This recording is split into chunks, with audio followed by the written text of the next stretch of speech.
मित्रों, वैदिक ज्योतिष केंद्र में आपका स्वागत है।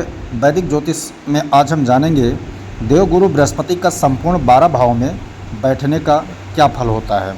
सरल विश्लेषण के द्वारा ये समझेंगे कि देवगुरु बृहस्पति अर्थात बृहस्पति ग्रह जब किसी कुंडली में किसी भी भाव में बैठता है तो उसका क्या फल होता है। चूँकि बृहस्पति धर्म का ग्रह माना जाता है, ज्ञान का ग्रह माना जाता है, ठीक है, धन का ग्रह माना जाता है। तो प्रथम भाव में जब वो बैठता है तब क्या होता है। स्वभाव जातक धार्मिक, विद्वान, न्यायप्रिय, बुद्धिमान होता है, अच्छा स्वास्थ्य होता है, मोटापा या भारी शरीर का संभावना बन सकता है, ठीक है। व्यक्तित्व की बात करें तो आकर्षक, दयालु और आध्यात्मिक प्रवृत्ति उसकी होती है। भाग्यशाली जीवन दूसरों के लिए प्रेरणा का स्रोत होता है। ऐसा जातक संपन्नता के शिखर पर भी होता है। सामाजिक उत्थान भी उसका होता है। तो प्रथम भाव में बृहस्पति अच्छा माना जाता है। दूसरे भाव में परिवार से अच्छा धन लाभ और सहयोग उसे प्राप्त होता है। मीठी प्रभावशाली गुरु सदृश उसकी वाणी होती है, मतलब मोटिवेट करने वाला वाणी उसके अंदर होता है। धार्मिक और पारंपरिक उसका परिवार होता है, संस्कारित होता है।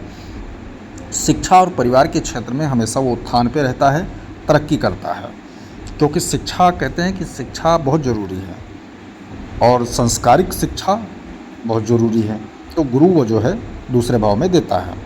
तीसरे भाव की बात करें तो साहसी लेकिन शांत प्रवृत्ति का होगा। भाई बहनों से अच्छे संबंध उसके होंगे। बुद्धि के बल पर जो है सफलता वो प्राप्त करेगा। ऐसे लोग तार्किक स्वभाव के होते हैं। लेखन, शिक्षण या परामर्श कार्य में सफलता उसको मिलता ही मिलता है। तर्क शास्त्रों का इसका अपना रुचि होता है और तर्क वो नहीं, उलाटक्र उल्टा सीधा तर्क नहीं, वैज्ञानिक परीक्षण का तर्क ये जानता है। किसी को नकारता भी नहीं, लेकिन तर्क पे ही स्वीकार करेगा।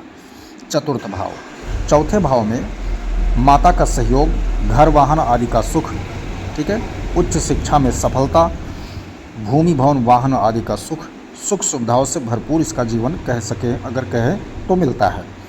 चतुर्थ भाव में ऐसा व्यक्ति सामाजिक तौर पे और जनता के बीच में खासा प्रभाव रखता है, क्योंकि उसके अंदर का जो गुण है ना वो लोगों को दिखता है अच्छे प्रभाव के रूप में। पंचम भाव में बुद्धि तीव्र और धार्मिक बुद्धि वाला व्यक्ति होता है, यानी बुद्धि तेज तो रहेगी लेकिन वो धर्म संगत कार्य करने वाली बुद्धि होगी। संतान सुख उसका जो होगा वो योग्य संतानों के पिता होंगे ऐसे लोग। सच्चा और पवित्र प्रेम इनका होता है, किसी से भी प्रेम करेंगे, लेकिन जो प्रेम होगा वो सच्चा और पवित्र होगा। उच्च शिक्षा, आध्यात्मिक उन्नति, लेखन में सफलता आदि इनके गुण होते हैं। इनके कलम में ताकत होती है। बात करते हैं छठे भाव की। छठा भाव किसका होता है? रोग ऋण शत्रु का भाव होता है। यहाँ बृहस्पति थोड़े कमज़ोर हो गए हैं, मतलब थोड़े से कमज़ोर होते हैं। रोग खर्चा बढ़ सके परंतु तंग नहीं करेंगे। यदि मजबूत बृहस्पति है तो तंग करने की प्रवृत्ति उसकी नहीं रहेगी, ठीक है। और विजय उनको प्राप्त होगा। शत्रु दलन का काम करेगा, यानी शत्रुओं को परास्त करने का काम यहाँ पर बृहस्पति छठे भाव में करता है। बात कर लेते हैं हम सप्तम भाव की। सप्तम भाव विवाह भागीदार का भाव होता है, तो पति पत्नी धार्मिक ज्ञानी हो सकते हैं। बृहस्पति अच्छा हो तो विवाह सुख जीवन में मिलता है। व्यापार, व्यवसाय और साझेदारी से लाभ प्राप्त होता है। कुल मिला के सप्तम भाव की बात करें तो सप्तम भाव में बृहस्पति जब बैठता है तो वहाँ से जो है दसम भाव पे लग्न में और दृष्टि डालता है। तो कुल मिला के अच्छा होता है वैवाहिक जीवन के लिए। पत्नी भी धार्मिक प्रवृत्ति की, अगर पत्नी कुंडली में तो पत्नी धार्मिक।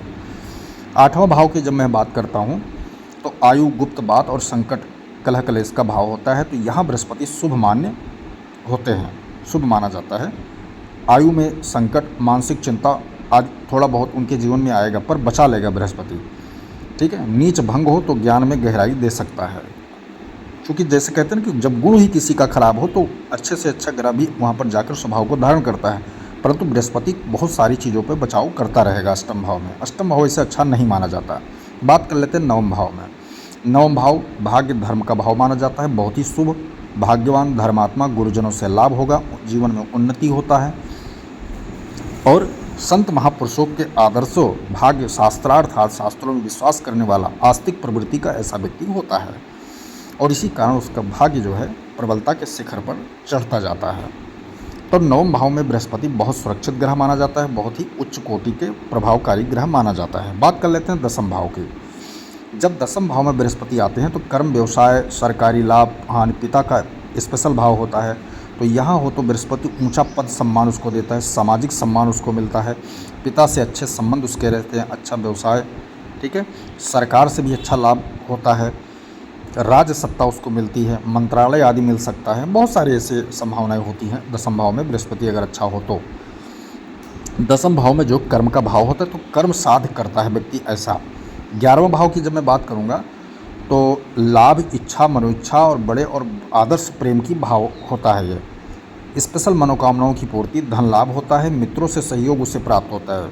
बहुत अच्छा भाव है गुरु के लिए ये एकादश भाव। काम अपने अनुसार व्यक्ति चलाता है, काम भावना जो होती है ना अपने अनुसार व्यक्ति उसको करता है, ऐसा नहीं कि उसमें बिल्कुल लगी जाए।